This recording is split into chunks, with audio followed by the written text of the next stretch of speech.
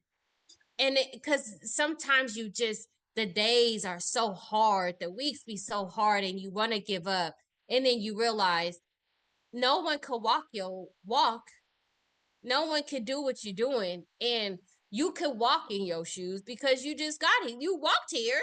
So you can, and so that line every time that I'm having a hard day, and sometimes I just play it on repeat, on repeat, on repeat because it just really, really brings me back. And I mean, if you've It never heard speaks. it, I would say if you've never heard it, it's a song for I'm like, dude, where's the album?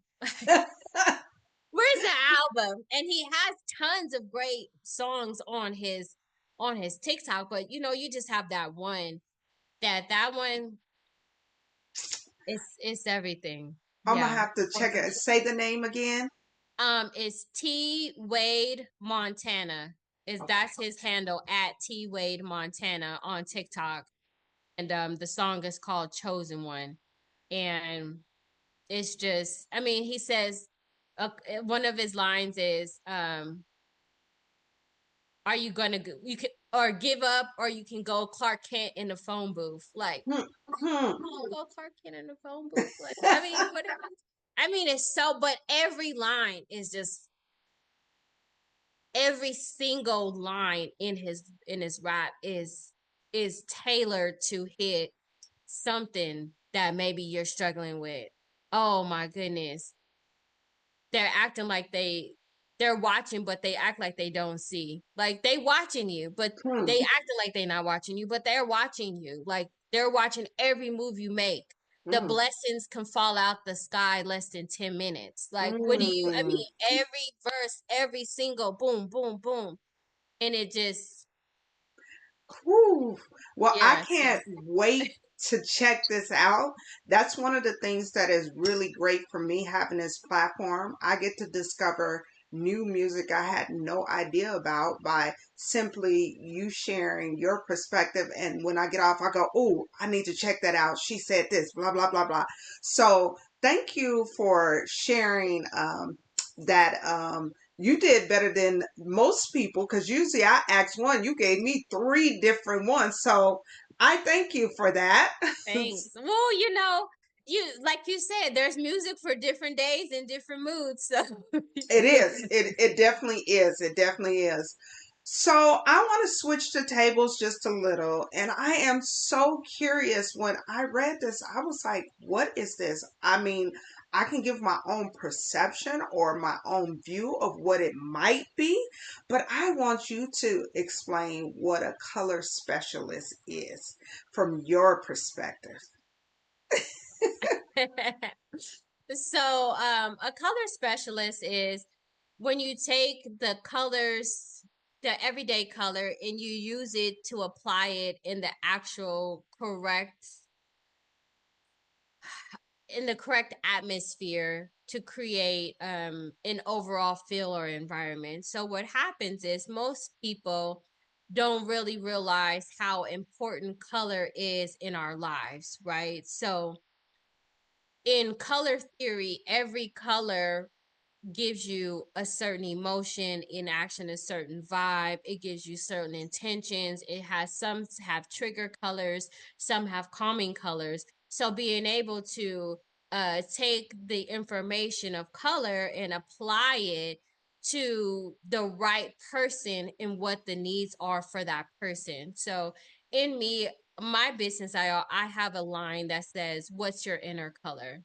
Mm, And what your inner color is, if you had to have a color that you felt like if someone saw you and there was an aura around you, what color would that be for you? Because it's a representation of like the balance and the chemistry of your body. So, what is your inner color? My inner color is orange, and I tell people my inner color is orange. That's why I have orange. There's orange in my office. My business color is orange. orange is one is hope, but orange is that in my breakdown of it, orange is the combination of both yellow and red, right? That's how you get orange. Red is very fiery, so it's very passionate, it's very bold, it's very intense. And then to me, yellow is about the sun, so it's giving you sunshine, it's giving you growth, it's feeding people. And in that combination together, I am uh a fiery light that feeds people on a constant basis. That's who I am. That is what my inner color represents. So then I say, what's your inner color? Your inner color is that color that represents you and who you are and giving out to the people around you. So being able to identify the colors that help people in themselves, right? Because you have colors in certain areas, in certain locations that do certain things. Being able to apply that to the right person in the right environment is why I specialize in color, which makes me a color specialist. I love that. Does that make sense?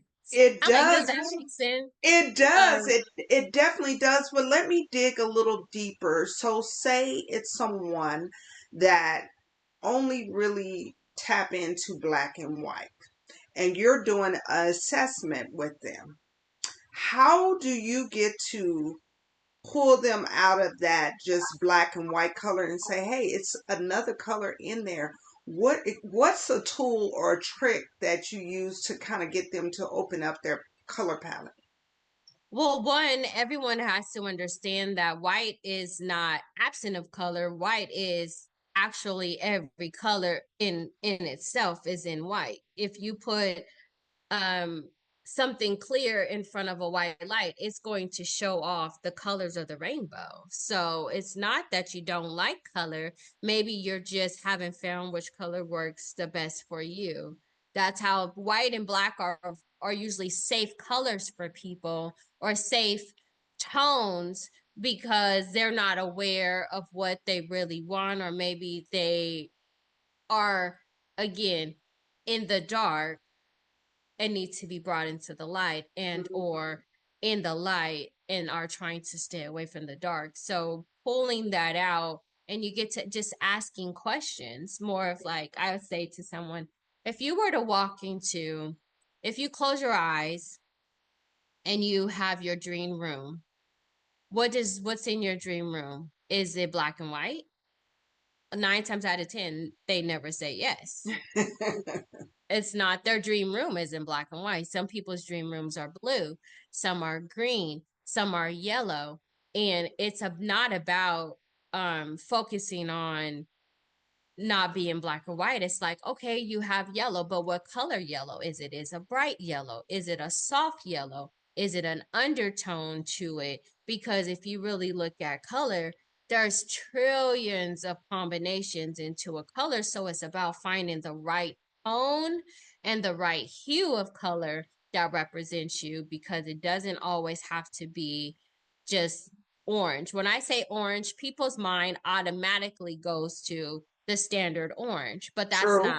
that's not my orange. My orange is more of a coppery orange that gives that has like a hardiness to it. It has a earthy mineral towards it, because I am a Libra, so I'm an earthly person. I love to be around nature. So my orange isn't the brightest orange in it's not Halloween orange. It's more of a coppery earthy orange, but again, it is still a shade of orange. And so that's really what you have to do, is kind of guide people along the lines of, okay, so then if you, what's your favorite place? If you had a dream location, where would it be? And if someone says their dream location is by a beach, then their natural colors are going to have some type of blue and green and earthly tones in it, because if your dream location is by a beach, your favorite color is in black and white. Does that Mm, make sense? yes, yes. It's But they about could. letting people to connect into their, their inner spirit, not the mind that they're trying to live in, because black and white is safe, but the inner one that's going to make them feel restored and resonated when when they're in this color, around this color, part of this color. It just, you know, I'm a color person. I love colors. Yes, I do too. I do too. But for many years, early in my career, I had a lot of black and white. Not that I didn't love other colors, and I did, but it just seemed to just work. And then one day I looked, and I was like, why do I have all these colors? And I remember wearing a coral color. And I couldn't tell you, so many people like, oh, that looks great on you, this, that. And it opened up my palette to began to do more colors. And I love colors, but I still love black and white. But I make sure I have a well-rounded view of it, because I can always, if I don't have nothing else, I can do black and white. And I think that's what happens is that black and white for especially in clothing are very safe, right? Because if you go in there, you can pick up a black skirt, you can grab a black shirt and then you're done. You don't really have to worry about it matching. You don't have to worry about if you have the matching shoes, the matching clothes, the matching this, da, da, da, da, da, all the other things that kind of go along with it when you go into something that's just black and white. I have a black shirt, I have a black pants, I have black Mm-hmm. socks and black shoes. That's an easy, let's just go. No one has time for it. So I understand the mentality of why people kind of go to black and white. And then in a lot of careers, say for one of my cousins, she worked in the hairstylist and they wear a lot of black. So in her class, she's got tons of black. And I'm like, okay, if you're not doing hairstyle today, why are we wearing black? Like, let's try something else. But because she became so comfortable just putting black on all the time because of her business, it just kind of filtered in and like kind of taken over their life. But I'm not a big, I don't really wear a lot of black. I'll have to be honest with you. I don't know if many times if you've seen me, I don't think you've seen me in a lot of black. It's not my favorite thing to wear. I like to bring the color wherever I'm going. I'm trying to bring color to people and say, hey, you can wear a colored shirt if you want to. You don't have to wear a black shirt. Think outside the box. And I feel like my colorist is more of like thinking outside the box. So with that, it comes into applying it into interior design. You know that there was a phase where everything was black, white, and gray. Let me tell you how much I hated that phase. Let me tell you how much I did not participate in that phase because I will not live in a world that's black, white, and gray. I mean, in this mind, just imagine waking up in the morning and all you can see is black, white, and gray. You have your whole life is absent of color. Why would you do that? No one would want to walk around in a black and white movie. It looks fun on TV, but in life, would you really want to miss every color that was created naturally in this earth and substitute it with black and white? That's ridiculous. No, And no, so, you know, no. I why definitely, why we do that?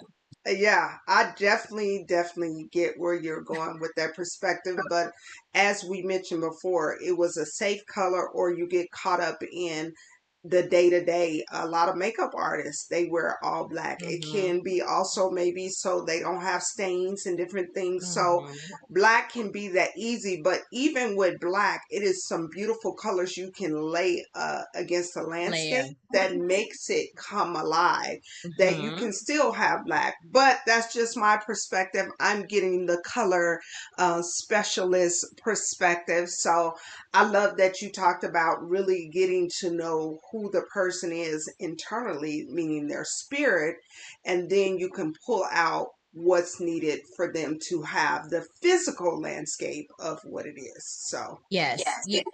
And so what that is that I always tell all of my clients, I don't design for design trends. I'm not a trendy designer. As you can see, I just kind of do what I do because when a trend fades at the end of the day, as I tell my client, you're the one who has to live in this house. You're the one who has to be in this space. And because it's tailored for you, I'm not going to tailor it for a trend because yeah, that makes no sense. A trend is as you said, it's a trend. It will Mhm. fade, but your home is what you come to be restored at the end of the night. It's about being reset and restored. And I know that just in my own life, living it, I'm a living example that colors applied in areas and in rooms and in locations can change the way that you live in your environment. And because I understand that, it's my job and my passion to give that to other people, Mhm. because you should be able to go home and feel restored, because we all deserve to love where we live, no matter if we are rich or poor. And home is supposed to be a safe, comfortable, restorative, relaxing, rejuvenating space. And I am always working towards that with my clients, even with the projects that I'm working on that are multifamily. I'm like, listen, I know what you guys are doing, but I'm here for the end user. I'm here for the people that are going to use the space and how they're going to use it. And if they're going to be able to get from it what they need, because when people are home and feeling comfortable and restored, they take care of their spaces a lot better Mhm. because they appreciate what the space is giving them. It's allowing them to rejuvenate, restore, replenish every day. And if you're getting that, you're going to take care of that. You're going to preserve that. You're not going to destroy it. And so it's a mindset that a lot of people are not aware of, but your home is the last thing you see before you go to sleep at night, and it's the first thing you see in the morning. And no matter whether you think that's a very important impression that you put upon yourself every night and every morning. So helping people have the sight or the image that they would want to see is important to me. I think that is very important and it gives people insight. Don't just settle for what it is. This is where you lay your head. This is where you think. This is where you eat. This is where you have relationships. So try to elevate it as much as possible. And we have people like you that can come in if they cannot do it themselves or just need a little bit of guidance. You're there to provide those skills to get them where they need to go or to pull what's in them out so they can have a peaceful place. So, Yes. so let's just turn the tables a little and I need you to think about your childhood. And the reason I say that, Well, I was uh, born and raised in Vegas, so woo. well, and that's another thing I'm going to ask you about because we're both natives in Las Vegas, and I'm going to come back to that question. So I'm going to stick a pin in that. But I need you to think about a time that maybe you were able to get some money for maybe a holiday or a birthday. And once you received that money, you said to yourself, I know which artist or music I'm going to purchase. Your first purchase as music. Can you tell me or identify a song or artist that was your first without anybody's influence? I think my first song that I bought was Monica. Just one of those days. I think that CD was maybe the first CD that I remember buying. Um, if it wasn't that, then it was Eminem's CD. I You were a rap head. I loved Eminem, okay, when I was younger. I mean I still love Eminem now. Some of his songs just be out here smoking people. It just don't even make no sense. Okay. But I loved Eminem. So I would say that it would be either Monica, Eminem. Now, I mean, another song just pops in my head, which would have been Music Soul Child. Oh, Love. That was literally my favorite song from high school all the way until I like found another song to replace it. But I even, that song, I've got married to that song, Love from Music Soul Child. I love that song. It was Wow. always just such a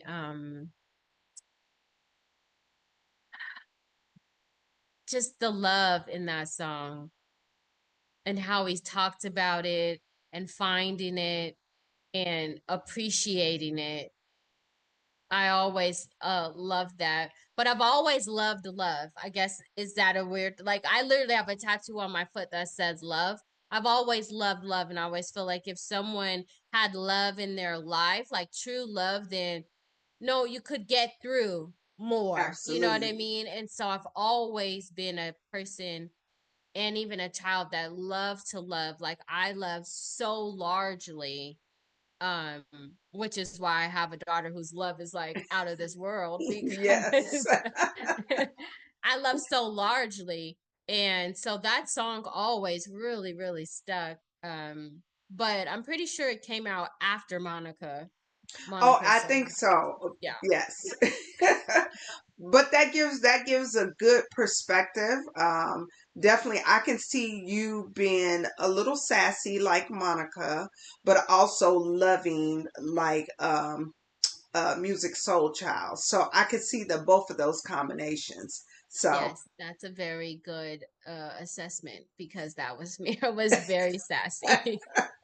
I was very sassy, but if I loved you, oh, it was. I could take it to the moon and back with the love that I had. But Hmm. yes, I was very sassy with Monica. You know, need to stand your ground.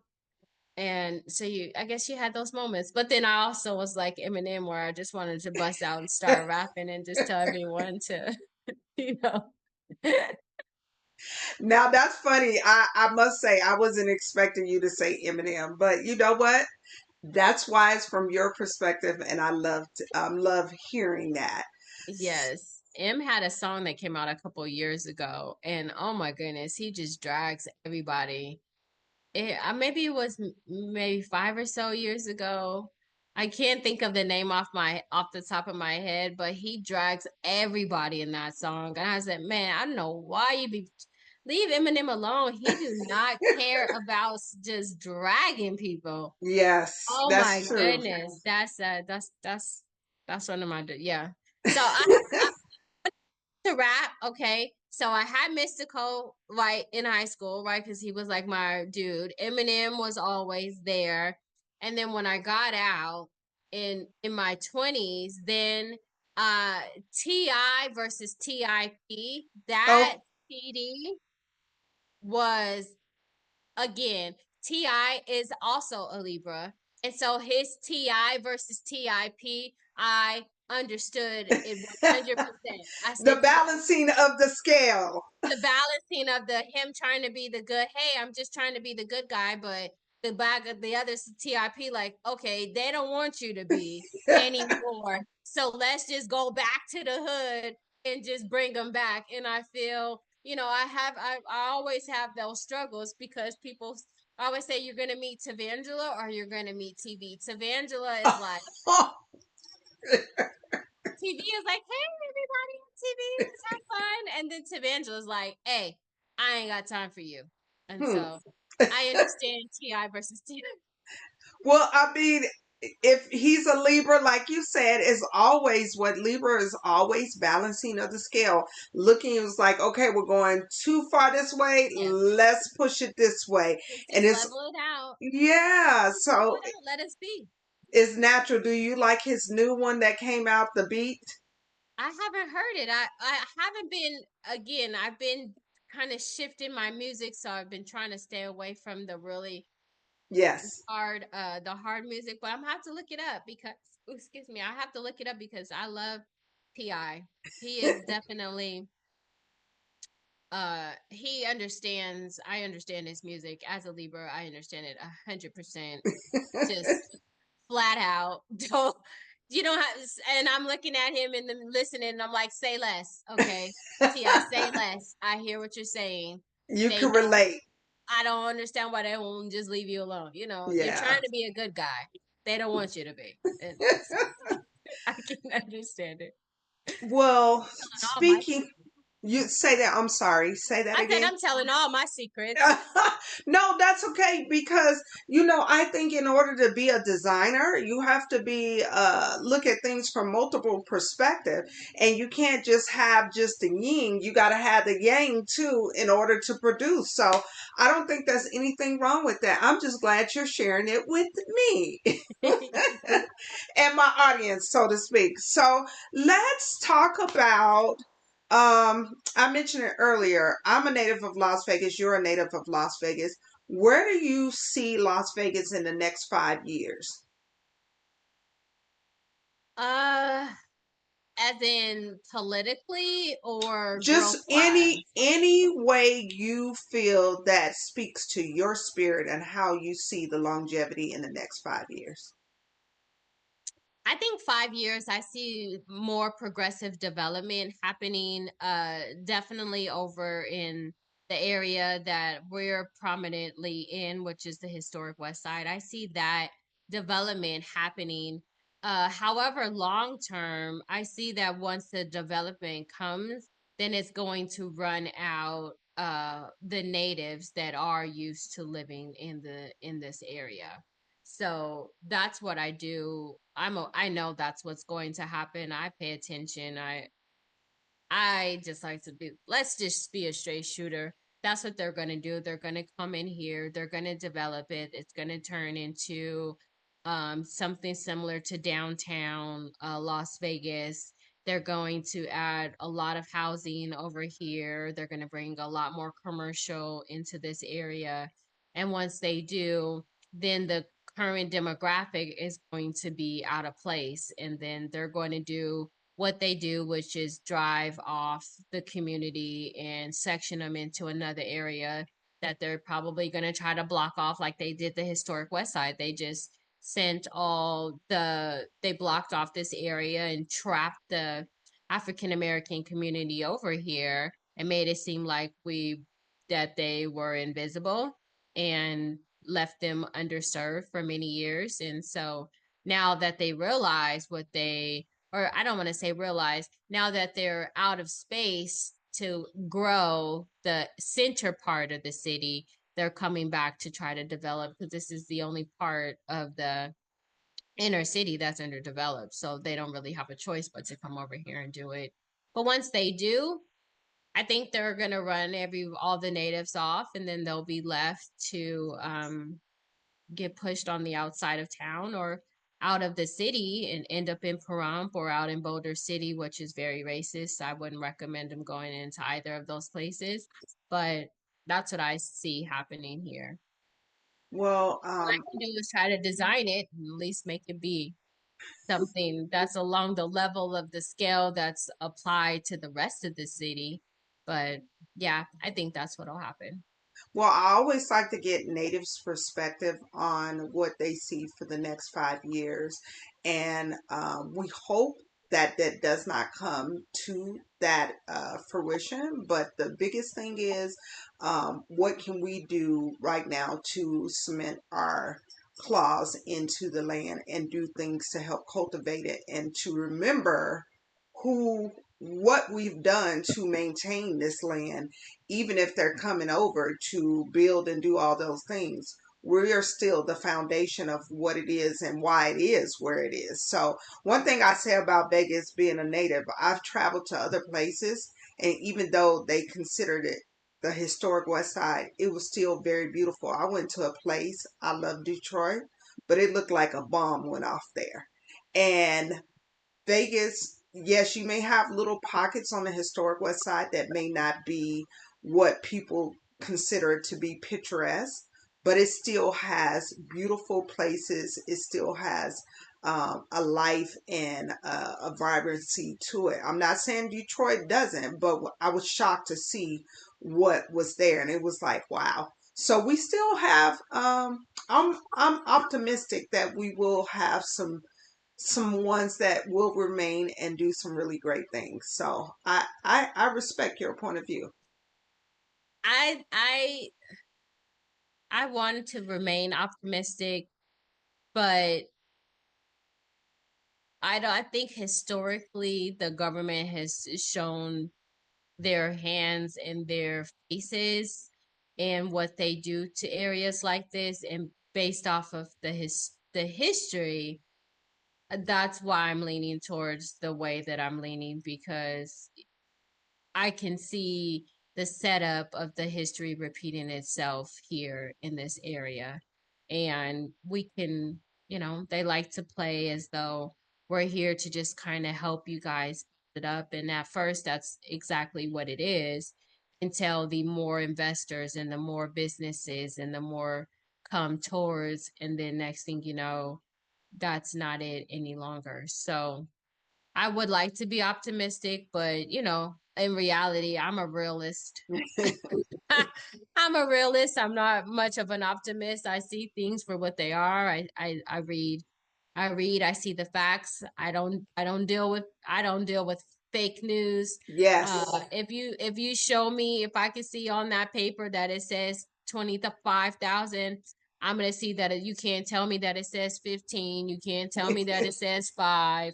I've saw the numbers. I see what it is, and that's where my opinion has landed where it is. I can read the writing on the wall, even though it may take a few more years for the writing to be bold enough for others to read it, but I can see the writing. No, I respect that. I definitely respect that. And thank you for giving your perspective on our native Las Vegas. With that being said, can you just throw out and give me an example of 3 projects that you have supported or put your input in on the historic West Side? Oh, yay! So 3 projects on the historic West Side. Right now, I am the designer for the Matt Kelly Remodel Elementary School. So that school is due to start demo after the end of this school year. So I would say it starts in May or June. And then the brand new 2-story building will begin construction after that. So I did the complete interior design on that school, from the light fixtures to the walls, every classroom. I designed it, every classroom, cabinetry, everything in that building that required a design elevation I did, and it was a lot of work. However, I very was very happy in doing that project. I did ask my daughter for input, so she is my little junior designer. She added her input and her ideas, and I always consider that when it's in the classroom. But for that school, I'm hoping that it'll be the staple and it'll be the foundation of the way new elementary schools are being designed, because it is designed with an extreme amount of intention for the students and for the staff and for everyone that's going to participate in that building. So it's Mm, it's it's a school designed with intention, and so I'm very proud of that school. It's turned out absolutely beautiful. Um, congratulations. Thank I you. didn't know that. So thank you for sharing. I can't wait to go to the grand opening. And it's gonna be, I mean, I can't wait either. My daughter even asked, can she go to the school when it opens? And I told her, unfortunately, you'll be in middle school by then, but uh but she's like, she wants to go there based off of the design that she's helped me create. So it's gonna be a very, very the students are gonna love it. I'm just so excited. I can't wait to go for the grand opening. I'm gonna put my daughter in school a day late so we can go to their grand opening. I love it. I I will love it. not miss it. And then I'm working on shared downtown. So the shared downtown this is their third shared downtown building, and that's on D and Jefferson, I want to say it Uh is. huh. And so I'm doing the downstairs level for the common areas for the building. Now I just got pulled on to do additional things into that building. So that's due to open. It's supposed to open at the end of May, but I'm going to call it June, just because, let's just, things don't always work the way that they're supposed to. So if we say June and it opens in May, then hooray, we opened early. So that's what I'm going to do with that. Um, I'm doing Marble Manor. So Marble Manor is a large project. It's going through it's gonna have 7 phases when it's completed. So currently I'm on phase 2 and 3 and hoping to be pulled on to the next phases after that once 2 and 3 is finalized and move into the next phases 3, 4, and 5. 3, 4, 5, 6, and 7 is, uh may Allah bless me with that and I'll get that business as well. That's 3. And I guess I would say that I'm doing the Lake Mead Affordable Housing Project. That's over there on Lake Mead. I'm doing their common areas for their lobby, their community room, and their leasing offices. So, Oh, you should be proud, like to say, one, you're a native of Las Vegas, born and and I, raised. come on now, and to really have the opportunity, which has not been historical, to have someone that is a native to come in and to offer their design palette and really give a elevated energy to these spaces. So you should be so proud of yourself. I'm glad to say I know. So 20, 30 years from now, be like, yeah, listen, I interviewed this young lady, and it set an example for other young ladies or men that want to be in this industry. Yes, it's I am very proud of it, honestly. I think I have this conversation with my partner all the time, and he constantly has to remind me of like the level of the jobs that I'm doing and the level of, interest and opportunity and influence that I have in the design community over here in the historic West Side. But in reality, I say, I'm just doing what I do, which is design. I'm designing because I'm very passionate about designing, but I'm just passionate about designing in this community to offer and to show and to expose this community into the level of design and detail that is presented everywhere else in the city that most people that live here, they don't even travel outside the historic West Side, so they have no idea that this type of design and detail and level of anything is available outside of the historic West Side. So it's important for me to bring it to the community to expose them, to show them that Black people can design too. Okay. That's That very part. important. It's very important that a minority woman can be on these type of job sites and these type of level in quality of business. That's also very important because growing up, I had no idea what an interior designer was. This isn't something that was offered to our community. So it's important to show this to the younger age to let them know that there are things to do other than being an Instagram influencer.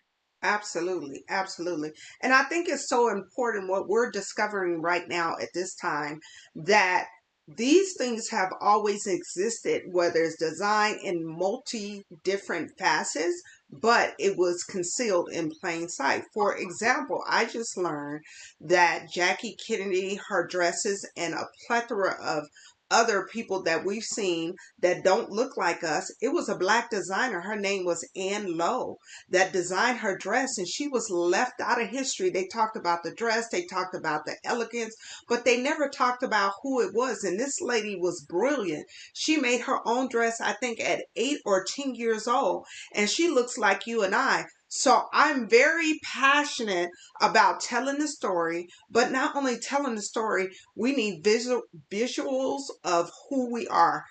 Somebody can look at this 20 years from now, 10 years from now. It's like, oh, she's beautiful. Oh, she looks like me. And she did that. Wow. Yes. So we have to tell our own story, and we cannot continue to allow someone to tell our stories, which have done it in the past, but it has left us out of the Left us mix. out. Yeah, I agree with you. It is important to shine light on how much of our businesses or our ideas are taken and applied and no credit is ever given for the designs and I want you to understand, or just everyone to understand, that interior design is literally in everything that you walk into. So every building has a designer. Every casino has been designed. Every grocery store had a designer that picked out the material and laid the lights. Every doctor's office had been designed. Every mall had been designed. So anywhere you go, there's been someone that's designed that building, that's designed that um car shop, or wherever it is. It's been designed.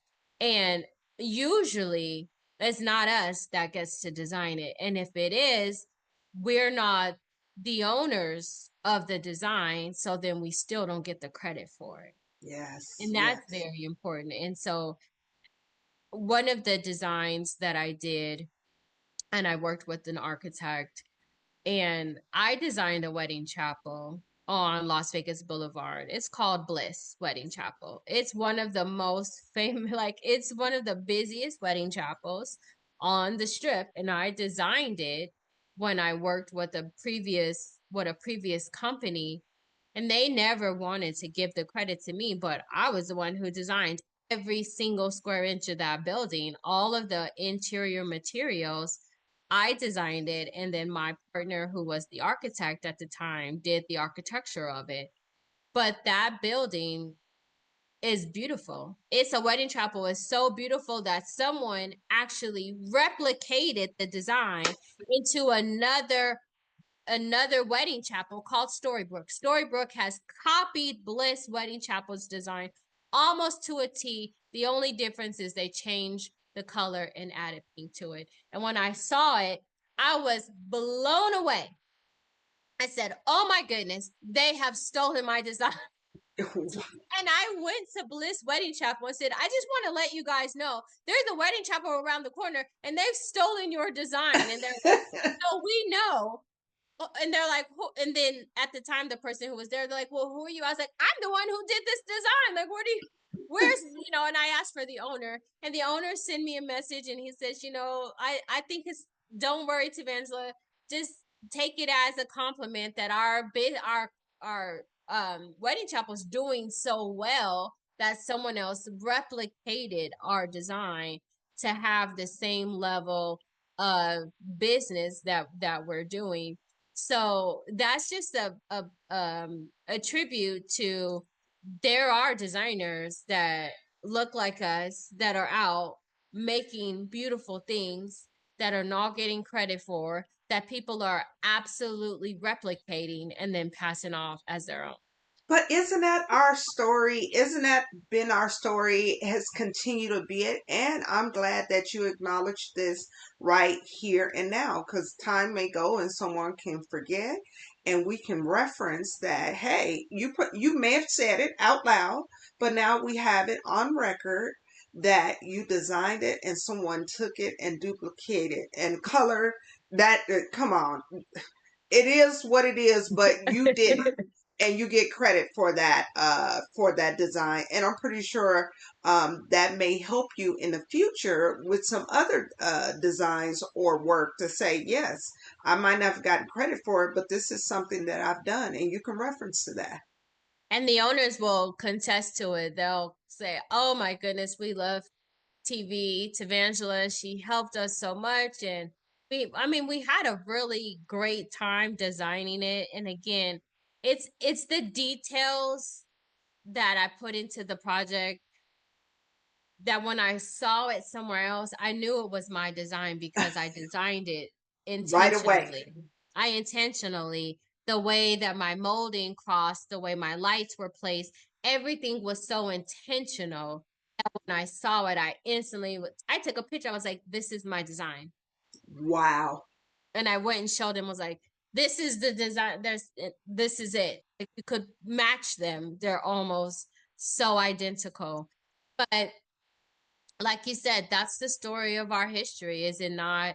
People continuously take our things and passing them on along them as themselves. And, at the end of the day, the credit will be where it is to be due. At the end of the day, at the last day, it will all be recognized.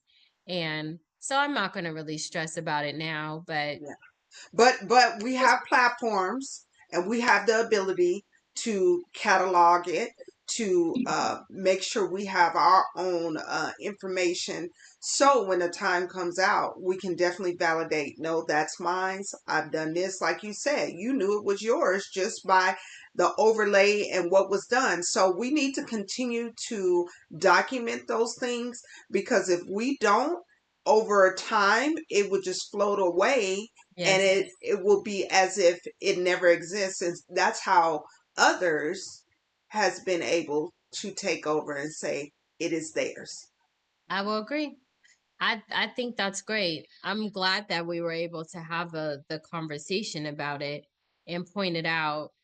But, at the end of the day, my client is so happy with his chapel and it's doing great. And, you know, That well, I did what I was hired to do, and I gave my client the end result that he wanted. And if that is something that someone felt that so passionately about that they replicated it, hey, may your business be just as blessed. yes, there you go. There you I'm go. not stressed out about it. And I'm glad you shared that story with us. Before we get out, because I can literally, I'm gonna have to have you on next season because there's some other things. No, seriously, if you would come on next season, um, it's some other things I would love to talk to you about, but due to the lack of time, I'm going to wrap this up. But before I wrap this up, I do have one more question, and it's regarding music. Okay. Before we do that, if anyone wants to get in touch with you, can you direct them to all your social media handles? Or if there's a phone number you'd like to give out, can you provide that as well? And by the way, I love your Instagram page. It's very clean, it's Oh very my goodness. professional. I love it. But anyway, Oh, well, I'll just laugh and say thank you for that. I haven't been on my Instagram page in maybe a year. I think I locked myself out, so I don't even know what it is. So oh, wow. I'm glad no one else has hacked into it and put some crazy stuff on there. So I will say, if you would want to reach out to me, you can visit my website, which is tvinteriors.com. So you can reach out to me there. All you have to do is fill out the message me. It'll send me an email if you have any questions, and then that way I can schedule an appointment. Can always email me at tv@tvinteriors.com. And that's T as in Tom, V as in Victor at tvinteriors.com. Or you can reach me on my office line, and that's 702-706-0196. And that would be the best. I am on TikTok, but I'm not the best social media anything. So I tell people I get my business by word of mouth. Because I'm working on a new website, so maybe it'll be more integrated and help with my social media. But if I if I have to manage the social media, it's not getting managed because I don't have the time to do it on top of the project load that I have. So it just kind of gets left to the side. And eventually I'm going to hire a social media person to do that. But if I start getting projects through my social media, I'll be past my eyelids in projects. And so I have to maintain my workload so that it works for me and that my clients don't get to make sure that they get experience from me and don't overstretch myself. So that's also very important to me as well. No, I'm glad that you said that, because in order for you to be at the peak of your craft, you have to have a certain amount of peace and balance, and you can't be pulled in 110 directions. So that applies to me. So I'm pretty sure it applies to you as well. It has to It be a does. balance. You just can't do everything. But for the And record, I work on my I work on my clients. I do my clients' designs myself. So even if I have assistants or I have additional workers, when it comes to putting the design in the presentation and everything together, I do that myself because it's me that they're hiring for my colorist, my color specialty.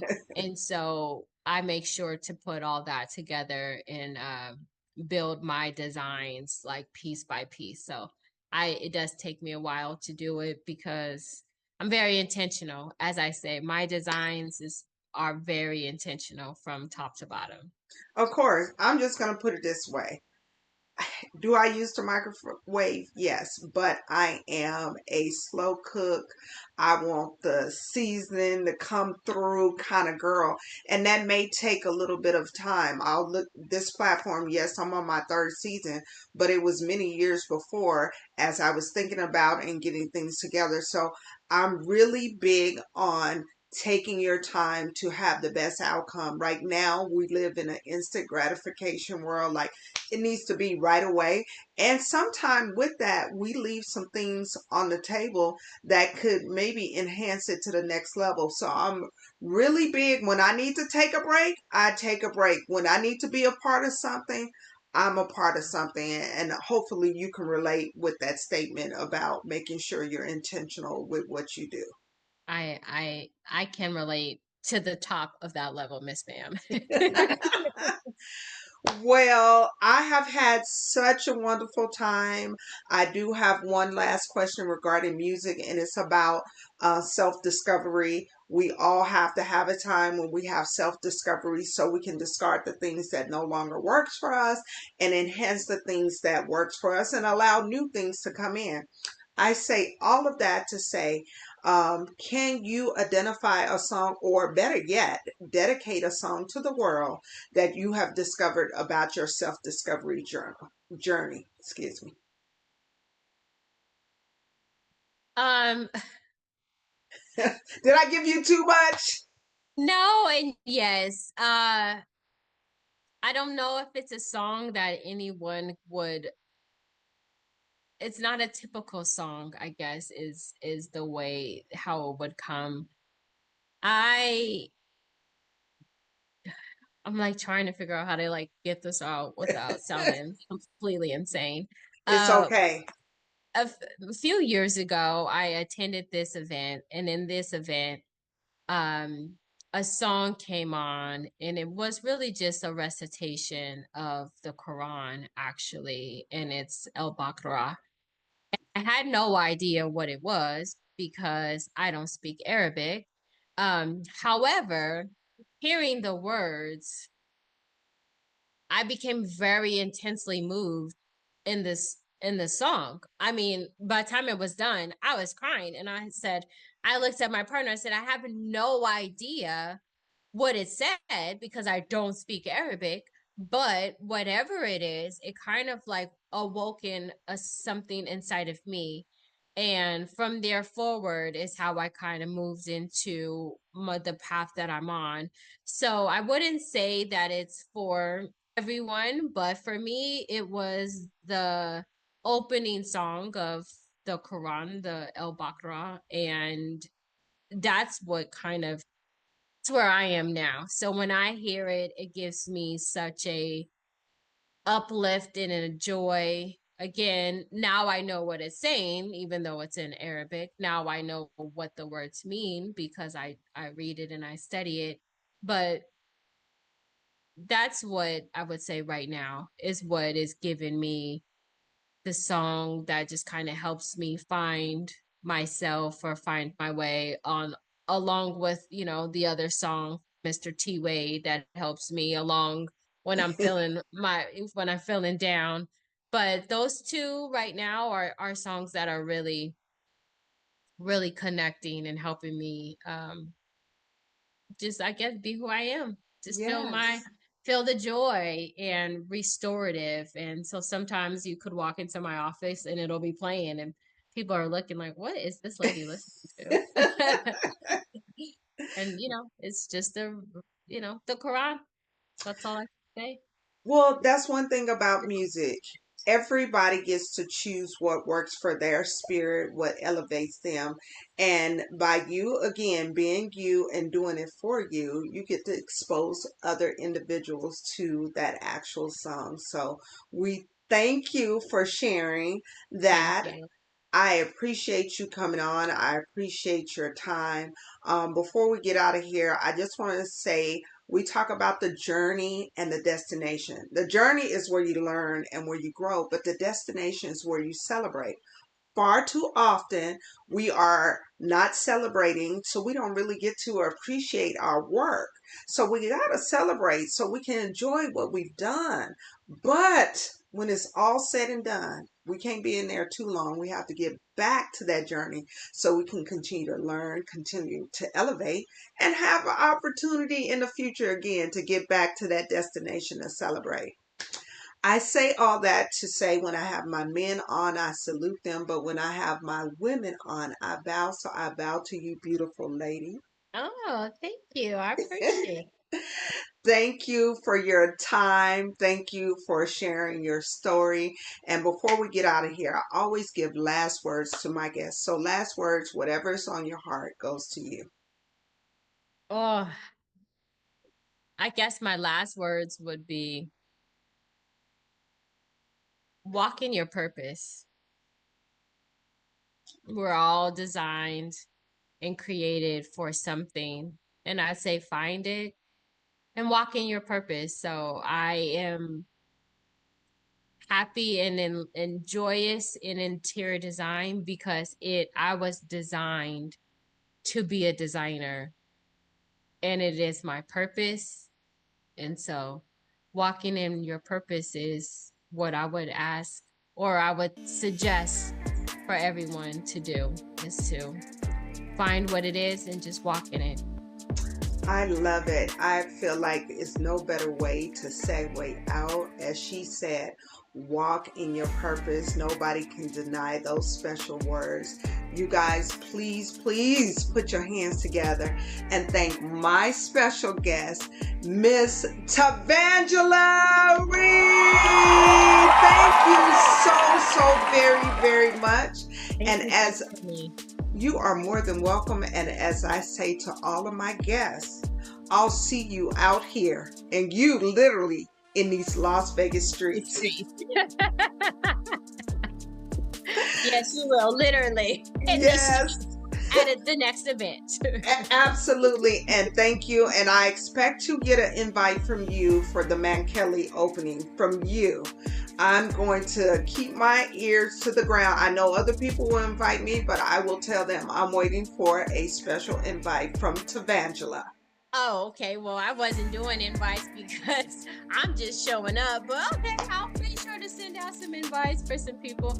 Again, I just go. Like, I'm just here to show up and walk the site. And again, maybe that's what I have to do is invite people to witness the design of an elementary school that will be the first of its kind in this city. So I would more than say yes. And guess what? When I find out it's close, I'm going to bug you and put some really elevate, be like, who are you inviting? Are you doing this? Are you doing this? And you may say Hallema, and I will go to Vangela. You need to do that. So yes, that's probably true. Yes. So thank you again. I Thank you so appreciate much. you, and I will see you soon. Thank you.